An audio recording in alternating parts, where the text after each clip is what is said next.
In DK Bananza's first level, there's a subtle Easter egg shout-out to Rareware, but only 30% of gamers noticed it. See if you can spot it.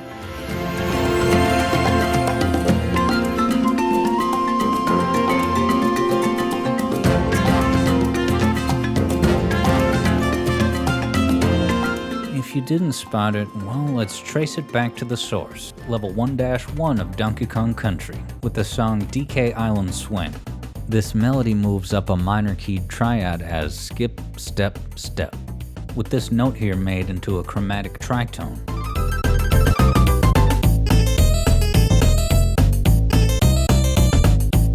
This tritone that resolves to the 5 gives you a fun and funky touch, but it's altered in parts of the Minecart Madness version, by way of starting with stepwise motion, then skipping over that tritone.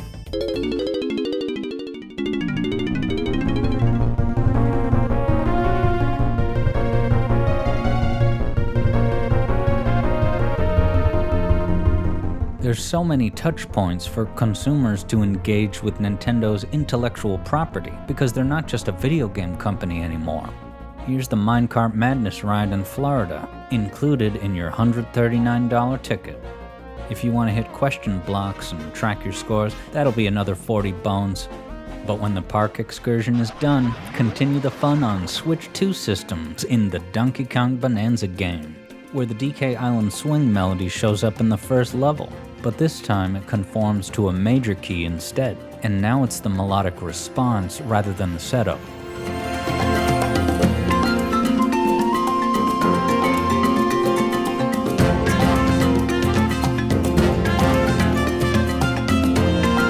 The chords in this track are simple enough, a plagal cadence and a mixolydian vamp. But we'll focus on this plagal cadence, the 4-to-1 chord resolution. Pay attention to how this 4 chord is above the tonic, returning down to the 1.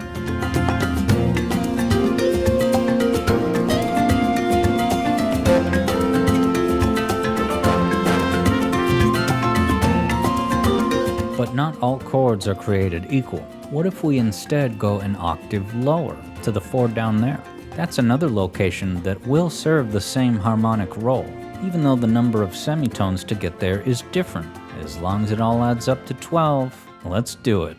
Welcome to this Animal Crossing B-side.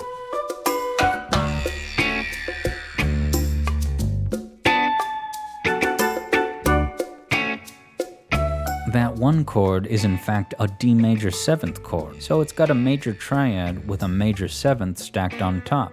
That 7th is just 1 semitone below the octave tonic of 1, but instead of unpleasant dissonance, it's more of a nostalgic yearning to return to the 1.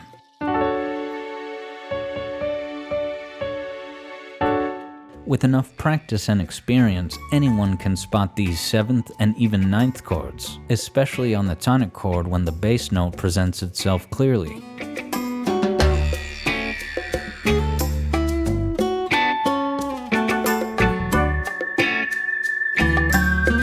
Before we dive into the issues in this soundtrack's original music, let's touch upon a small W that it has in the Fractone Village song, even if it really only has a section A that just loops.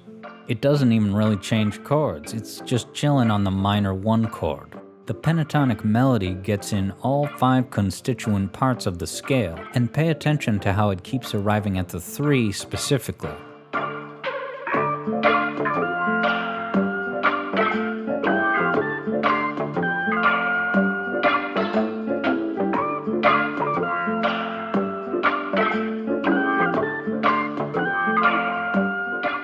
It gravitates toward this minor 3, and it pays off later in the adventure when that note becomes the tonic of 1, the home base. But this is your spoiler checkpoint from here out. Thing is, most of you won't be concerned with spoilers because either you bought the Switch 2, which confirms it's priced correctly, or you're just not interested in the game's Cocomelon design approach. So, when you're exploring the final area in the planet's core, that melody comes back, but the persistent return to the 3 is rewarded because it's now the tonic, so it's the 1, and on a major 1 chord.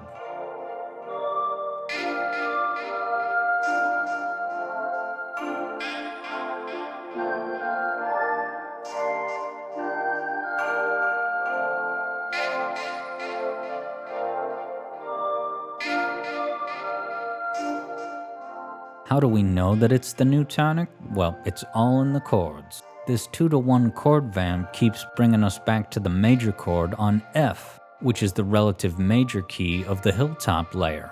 And it so happens that these 2-to-1 chords are the same triads in the classic Starman Invincibility music.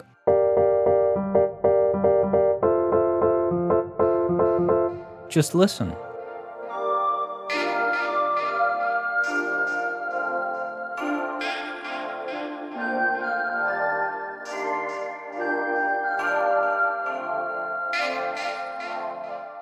You hear this in the last level Planet Core's Fractone Cradle.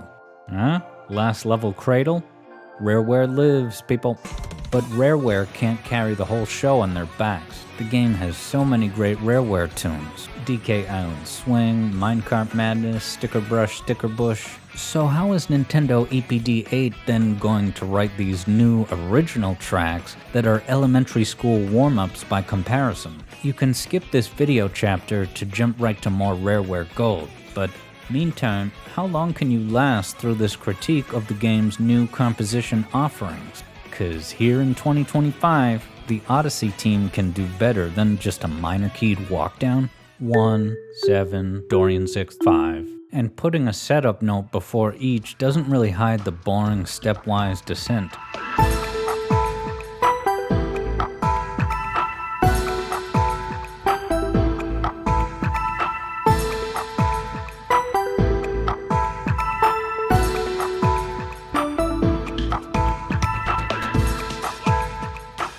And we're supposed to be interested that it just rehashes the same sequence transposed up 3 semitones? The composer might have just pressed Alt up 3 times to just transpose it up like that. And this is $70?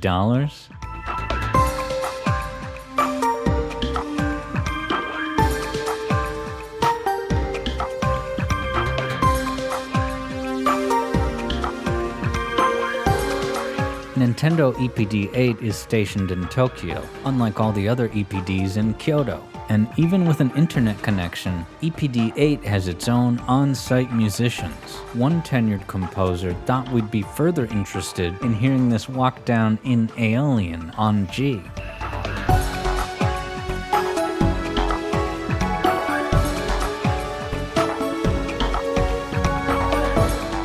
Is this song redeemed by the alternate remix? You could say it brings in the Yoshi's Woolly World style landslide arpeggios on acoustic guitar. And the big twist is that the song's now in major, and instead of a stepwise walkdown, now it's 1, 6, 7, 5. Wow, what a fascinating turn of events.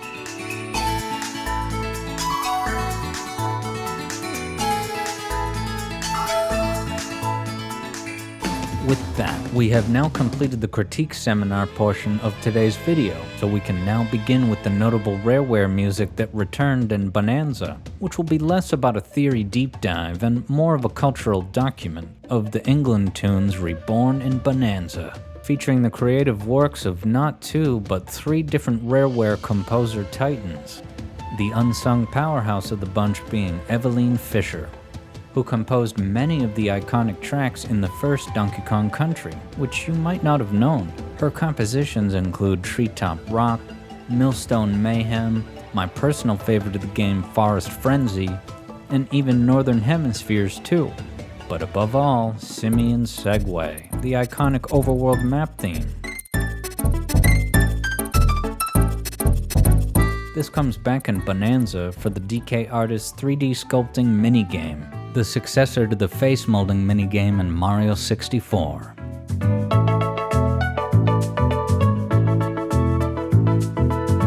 Sculpt for long enough and the song transitions to the bonus room music by David Wise.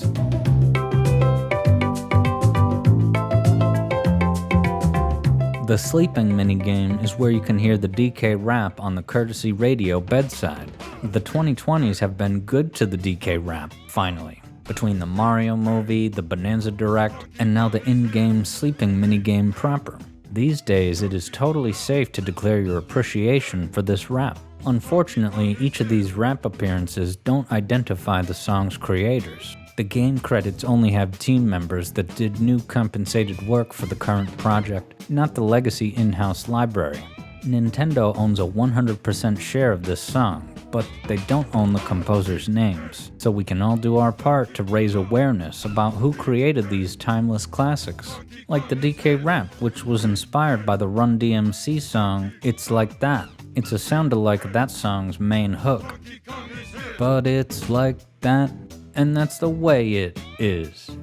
This inspiration selection was by the DK64 director George Andreas. Meanwhile, the lyrics were written by George Andreas. The vocal performance was by showrunner George Andreas and other Rareware lads during the main hook. And finally, the execution man, composer Grant Kirkhope, so like the slide brass during the Donkey Kong verse, for instance.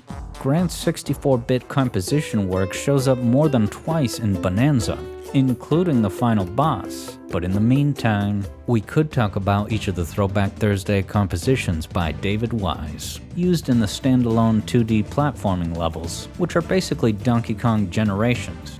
These remixes are perfectly fine and all, like sure, the new snare drum sounds cool, but this video is focusing on notable reinventions, instead of just modernized remember whens. The background of the Sticker Brush Sticker Bush Symphony level is more notable than the music. That blue gradient is brave and stunning. I could make it in Photoshop in 5 seconds right now. This Switch 2 Sky is even worse than the SNES original, which had moving clouds, and even inferior to Lagoon City Act 2. Regardless, this is one of 2 Wise compositions from the sequel, Diddy's Kong Quest, or Diddy Kong's Quest, depending on your Mandela dimension. The other track in the mix is the bonus stage theme, which got a new piano arrangement in Diddy's sequel, piano flourishes that are maintained in Bananza.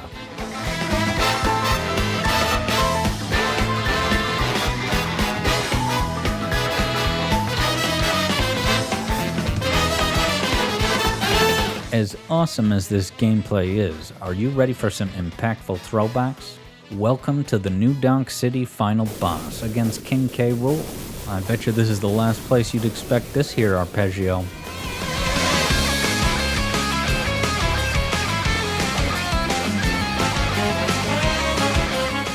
So why is this iconic, relaxing waterscape piece showing up in this metal finale? I'll do you one better, because 88% of gamers missed the Mario Odyssey reference during this underwater arpeggio.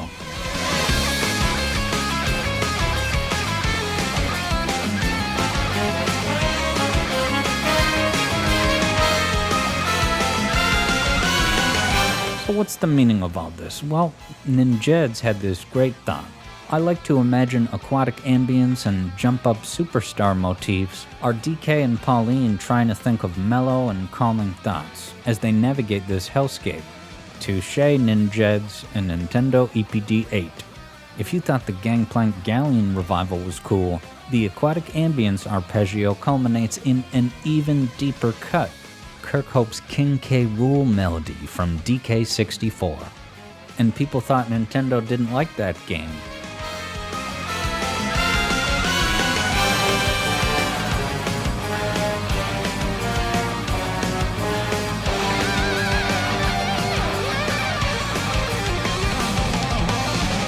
And thus, here we are at the finale credits song, which tugs on your heartstrings right after the emotional departure of Pauline.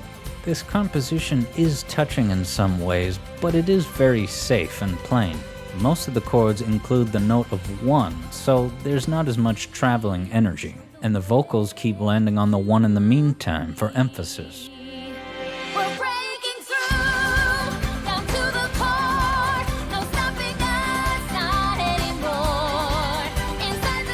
The lyrics go meta to sing a melody and even strike a chord. And at that moment of the word chord, it's a chord we haven't heard yet in the song. But it's just an inverted 1 chord.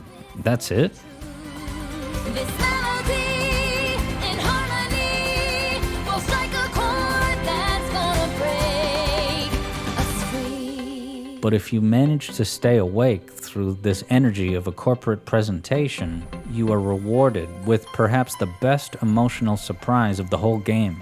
Pauline has a newly reharmonized Donkey Kong Country theme, which speaks for itself. And that's why this sentence you're hearing me say right now is my last of the video, which concludes with the proud sentiment that Rareware lives. Look at us, so big and small, two together through it all. Heart of gold, a wish come true. You and me, unbreakable.